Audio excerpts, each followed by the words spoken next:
most expensive tax you pay isn't a financial one. It's the wisdom tax.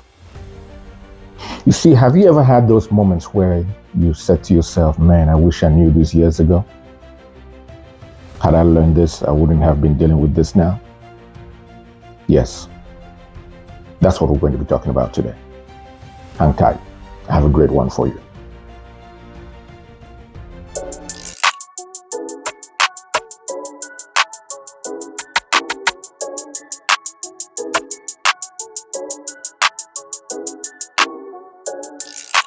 Hey, welcome back to Discovery Hour with your boy here, Kingsley.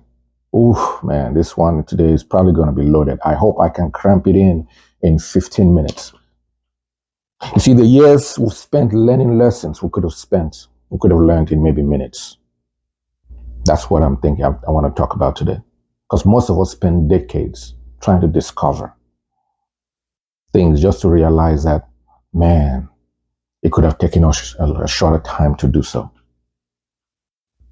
And so today I want to talk about 10 things that I've learned over the years that I wish I knew earlier. And I hope you're ready for this. And I'm just going to jump right in because, again, I want to make it right to the point. Number one, probably the most fundamental of all, what I call your worldview or your mental models. This one is huge. Your mental models or your worldview. It is that operating system that runs your life. Unbeknownst to you. Think about you having a computer. Most of us go to the computer and we just log in, whether it's Apple or Microsoft. We know that if it's Apple, it's a PC, it has an operating system, and you just type doing all stuff. But if whatever you're doing on that computer, there's an operating system that helps, that is responsible for facilitating every command that you input for that computer to give you a response. So is this to you. And to you, that is your subconscious mind. It's your mental model. You see, all of us showed up on planet Earth without any belief whatsoever. None. Clean slate. So all the beliefs you currently hold today is as a result of what you saw and what you heard. Your ear gate and your eye gate. Somebody trained you. Somebody exposed you to something that developed the belief that you currently hold today. You didn't come with it. And now that belief system that you've built, that you've developed over the years is now running your life. It's now running your life. How could you change that though? Because of that, it is a reason why you can see two people look at something, a problem, a situation, and they come up with totally different solutions or perspective how to go about solving it or how to go about addressing it. Not necessarily because of their personality. No, it's the result of the way they view things. And this mental model is what is responsible for determining how you perceive solutions, how you perceive opportunities. Can you imagine the opportunities you've missed simply because of your mental model, simply because of how you think and the way you look at things? What can you do to change it? Or are you even willing to change, to consider that? You see, because most of us will ask questions. You go to the shop and you're trying to buy something and maybe it costs about $20, $50. And you start asking yourself all these questions. Should I buy it? Should I not buy it? Or should I wait? Maybe it might go on sale. But you've never questioned your mental models. You've never questioned your way of thinking, the things you believe about. I call it this way. Most of us have questions and we're looking for answers, but we've never questioned our answers.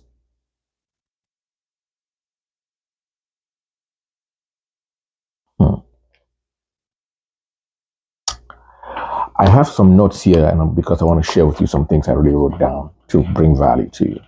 I'm going to try to stick to my notes as much as possible I can. But let's go right in to number 2. Managing my attention, not time. You see, for most of us and in the world today, we keep hearing time management. It's a big deal. I mean, they have courses and all of that. But ask yourself this simple question. Have you been able to manage time? Have you realized that most of the time, maybe even the things you plan to do on a daily basis, you never seem to be able to complete all of them? Why? Because time just is. That's why I guess the word chronos, which is a Greek word from which we get time, kind of makes sense. It's chronos. It just keeps going. No one, you and I, we can't manage time. We can't. Time it just is. But I can manage my attention. You know, here in the US, during the Super Bowl season, they say companies spent millions of dollars to pay for a 15-second commercial. 15 seconds. Why are they willing to pay that much for that little time? Because it's not the time, it's your attention. It's your attention they're after. And if they can get your attention, even just for 15 seconds, that is enough to implant a seed to your subconscious mind, which is going to create that mental model that will run your life. So all of a sudden you see something and you start to believe it, you start to like it, and before you know it, you start to move towards that direction. That's all it takes. Can't manage time. But if you can manage your attention, things will begin to change for you. What are some of those things that you wish you had done or you've been planning to do, and it's now 2025 and you haven't even started? It's not because you don't have time. We all have 24 hours a day. The only difference is that some have learned how to manage their attention, and others, well, will still, maybe today after this video, you'll know that that's where your problem was. And now you can start taking some steps to change in that direction for you. So I have some good news for you. I have more that I'm going to be sharing. Hang tight. Number 3, I call this one selective ignorance. Ooh, yeah. I know we often say, myself, I'd say ignorance is a bad thing. In fact, there's a nice quote I used to say, right, that if you think the cost of education is expensive, then you haven't checked out the cost of ignorance. But yeah, there's something about selective ignorance. And what is it all about? It is a powerful concept. You see, today we suffer from information overload. So the problem isn't a lack of information. Rather, it is our inability to filter the noise so we can truly tap into the substance. As a result, many of us, unfortunately, are ignorant now about what? About the things that really matter. And then now we are more knowledgeable about those things that really don't add value to your life, to our lives, whatsoever. Right? We continue to behave as if more information leads to better decision making. Right? Yeah. So I realize that every now and then when I share some things and I teach people and I educate people on financial matters and stuff like that, they keep saying they want more information, they want more information. The problem is not the more information you want. Your problem is that you've been unable to filter the information you have to be able to identify what makes sense, what matters to you. And in some cases, you're struggling to accept even what makes sense logically because your belief system, your subconsciousness, your mental model that's driving your life by default is against this new information that you just received. That's why most of us struggle. Not because some of the things we've heard doesn't make sense. It makes sense. But then when you overload it with information, what do you have in place that can help you filter all of that information to identify what really matters and what aligns with your values, what aligns with your objectives, what aligns with your goals and dreams? If you're not able to do that, nothing's really going to change. I wrote something here. It's kind of like you're trying to drink water from a fire hose when all you need is really just a cup of water. Here's a food for thought. I wrote this down. I'm going to say this. What if you treated your attention like you treated your most valuable financial investment? Think about that. Number 4, decision making. Oh, man. Do you realize that your life is a collection of the decisions you've made up to this point? Yeah, it is. It is. Yet no one ever taught you and I how to make good decisions. I mean, I'm an engineer by trade. I learned calculus and all these difficult, complex equations, you name it, and other disciplines, physics and all that, you name it. And yet, no one told me or taught me how I could choose a career. We've studied history, most of us have. We know dates of historical events and all of that. But yet you don't know how to evaluate life's options. Isn't that absurd? Absurd? Here's what I do now when it comes to decision making. I'm going to suggest to you some things that I do now that helps me. First, I give myself at least 72 hours before making any decision about anything I consider important. Why? That gives me time to allow all the emotional ups and downs and all of that to settle, and allow all that noise and all the impulses to settle so I can have clear thinking. Try it. Might work, might do you good. Second, you have to think long term. Ask yourself this question. Is the decision I'm about to make today, will I like the outcome 5 years from now? If the decision I'm about to make today, will I like the outcome 5 years from now? So think long term. Don't just think about decisions you make now and just make that. Think about how that decision can impact or change the course of your life 5, 10 years from now. Yeah, that's what I do. Number 5, inversion. This is like reverse engineering. For example, instead of asking, how do I become financially successful or how do I become successful? Ask yourself the question, what's causing me to fail? See, the difference between those two questions is that one will give you some theoretical projections on what you can do, but the other one will actually help you to uncover and identify the real obstacles that you need to remove from your way. That is the difference. Isn't it interesting, like I said, how you can question a $50 purchase? Do I really need it? What if it goes on sale? You're at the store and you're asking all these questions just to buy something for $50. But you won't question your beliefs that have held you back for decades. Here's the insight to help you tie this all together. I want to read it as I wrote it so you can catch it. Most problems aren't solved just as a result of brilliant solutions. Most problems aren't solved through brilliant solutions. However, they are often solved through better problem definition. If you become good at defining your problem, really defining them, that's when you'll be able to start solving your problems effectively. Because most of us, we are unable to define our problem. We go all over the place and the problem stays looking at us. Why? Because sometimes we are not willing or we are unable to really define what the problem is. Think that. Number 6, the implementation gap. Ooh, this one is another big one. There's a chasm between knowing and doing.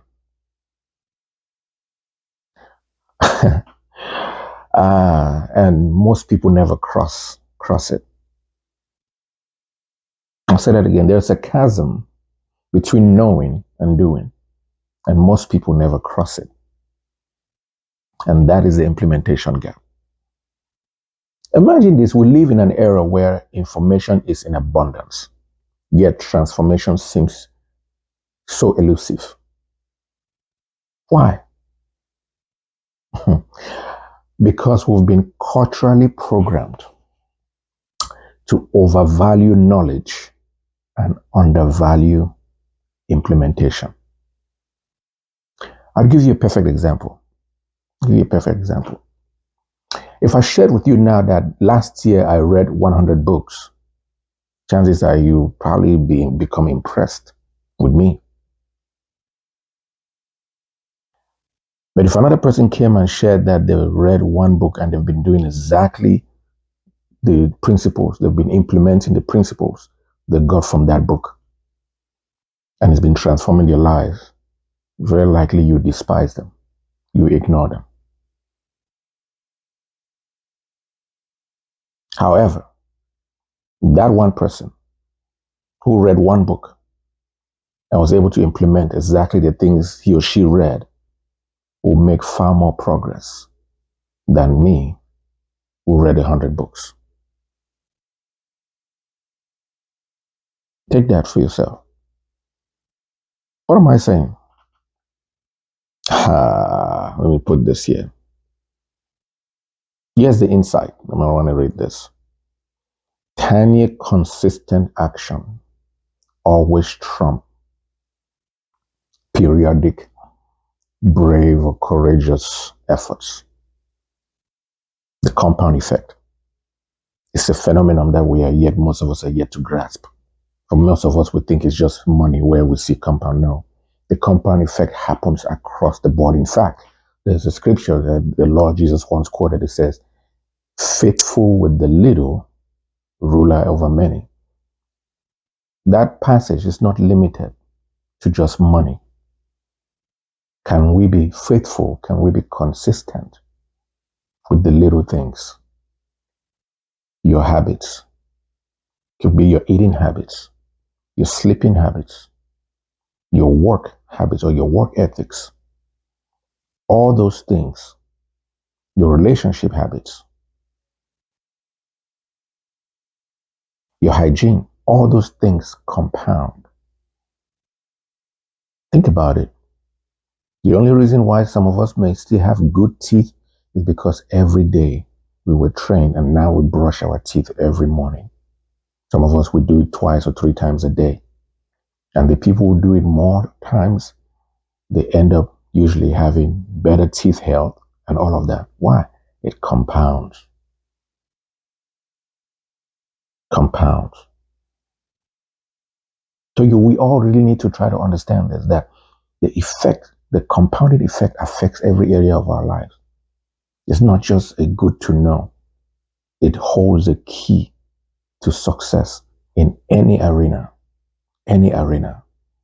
There's a saying that if talent doesn't go to work, hard work will always beat talent every day. So you may be gifted, but if you don't work on developing that gift by doing the little things you can do every day, slowly, consistently, you'll never make it. You may be talented, but you'll never see the light of day. Never. Man, time is rolling.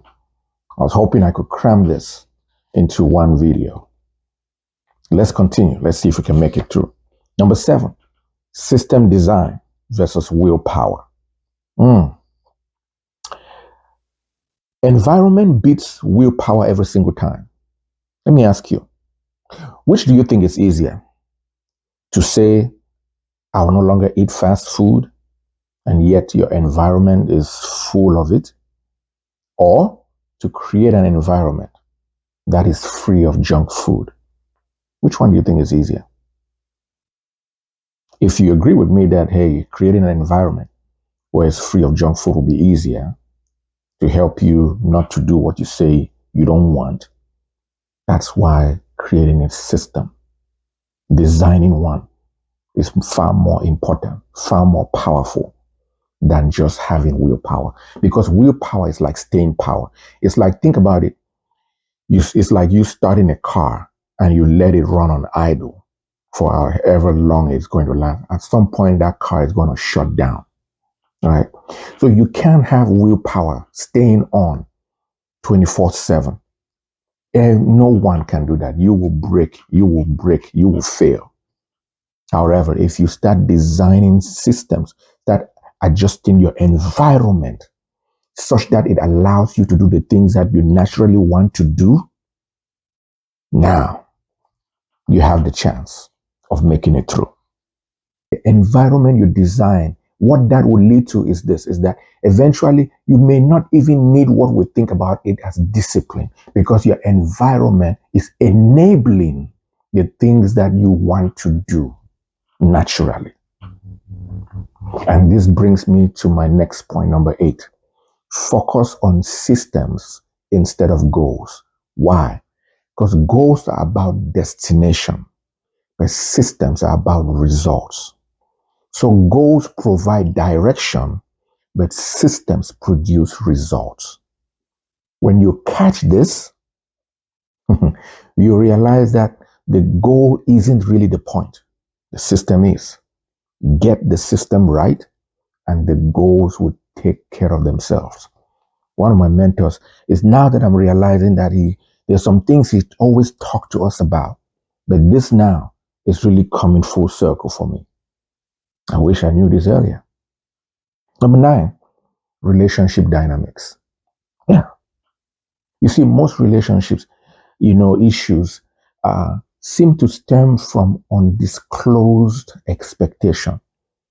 You just get upset with someone. You were expecting them to do something, but you never explained or told them that expectation. You never expressed it. And now they did it and you're upset. Have you ever been in that situation where you're like, oh man, I didn't know that this could make you angry. I didn't know this. You didn't know. And isn't that sometimes unfair? Right? That the other person is expecting you to align or to stick or to comply with a rule that they never let you in on. Yeah, it's a big one. But think about it and make sure you can start learning how to express yourself, how to disclose certain things. It matters. Number 10. Oh, get rich quick. Oh, yeah. Oh, yeah. Oh, yeah. Yeah, perhaps I saved the best for last. Get rich quick. Say what? Yes, get rich quick. I know most of us have heard of the get rich quick scheme, and whenever we hear that, it kind of creates a sour taste in our mouth of something we're apprehensive of, right? But you were never told of the get broke, perhaps for the rest of your life scheme. You only made they warned you about the get rich quick scheme. Did anybody warn you about the get broke scheme? Maybe for the rest of your life? Did anybody warn you about that scheme also? Oh, so they didn't warn you about that. And guess what? And since nobody warned you about that, do you see how easy we have pivoted or opted to lean towards the get rich quick scheme and look at it as a bad thing? Well, I too was in the same boat until I found out I could do way better. Now I know when people hear get rich quick scheme, right, they often think of scamming. But let me give you my definition for scam. It's simple. You're still confused about money. That's what scam means. So if you're still confused about money, that's why you're being scammed.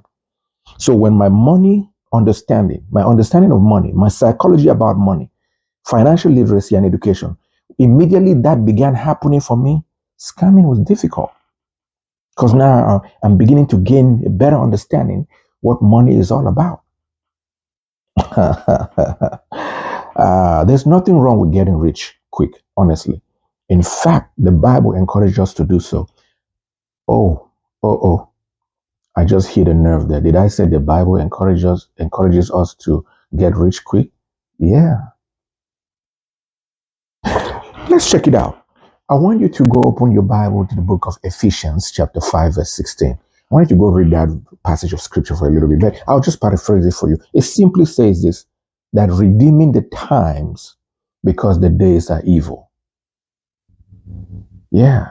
I asked a friend of mine that question a few days ago, and she began giving me all this, a little bit of a long stuff. Here's my thing. I'm going to share this. God help me. Sometimes, just sometimes, oh, my Christian brothers and sisters, hear me out on this one. Sometimes we have become so religious that the simplicity of the gospel is confusing you and I. You're reading the Bible that is written in English. Now, at least it's written in English. I hope so. You can get the Hebrew version or the Greek version. They exist. But how is it that when you read the Bible, you look at words It says redeeming the times because the days have evil. And now if I ask you what does it mean to redeem, you want to give me a long line of definition of what a redeem means. Oh, like, let me read you, maybe I should find the text, what she said, oh, redeeming the time means, doing some things according to God's principle. Really? Why don't you just go to a dictionary and look up the word redeem to find what that word means? If God used it, it has a meaning, and check out the meaning. Simple. Redeem simply means to buy back. That's at least one of the first, simplest, fundamental meaning, to buy back. That's why even when you say you are redeemed, you're saying that Jesus bought you back. You have been bought with a price, right? That's what you claim. You've been redeemed. You've been bought what? With a price. So now God is saying redeeming the times. So it means buy back your time. So now the question is, how are you going to buy back your time? How? What? By just following some principles? No. God is telling you literally, buy back your time because the days are evil. Question. Can you buy back your time if you can get rich quickly? If you can make money quickly? Of course. If I'm making enough money that can free up my time so I don't have to go to work, I'm buying my time so I can do something else with it. Oh man. So here's my recommendation. Buy back your time by becoming rich quickly so you can go do the other things that even God has instructed you to do that you've not been able to do yet. Yeah. That was my number 10. I have a bonus one for you though. I know my time, I've gone way beyond my time that I normally like to do a recording, but for the purposes of this one was really rich. I'll just wrap it up. I'll carry it on. But let me give you my last one. It's a bonus one for you. So you can take this as number 11. But this is a bonus. Why get rich quickly is good. Yes, what I want to say. Build wealth slowly. Get rich quick, but build wealth slowly. Getting rich quick is like you buying all the raw materials to start building a house. You have a building project. But building wealth slowly, it's like building the house. Build it slowly. No house can be built without a foundation. And depending on the kind of house that you want to build, the foundation will be different. Build your legacy. Build that wealth slowly. But make sure you get rich fast. Because yes, between you and I, most of us, $1 million have already gone through our hands. For some, it has taken 20, 30 years to come through our hands. For others, it took a year. For some, it took a month. For some, it took weeks. For some, it took a day. For some, it took hours. How quickly do you want that $1 million to come through your hands? Because that would also help you to start your wealth journey slowly. That's my time today. I hope this really blessed you because it did for me sharing it with you again. And remember this, I never like closing my broadcast without telling you this, that, and with all of your getting, man, get understanding. And I hope you have a blessed day. Bye for now.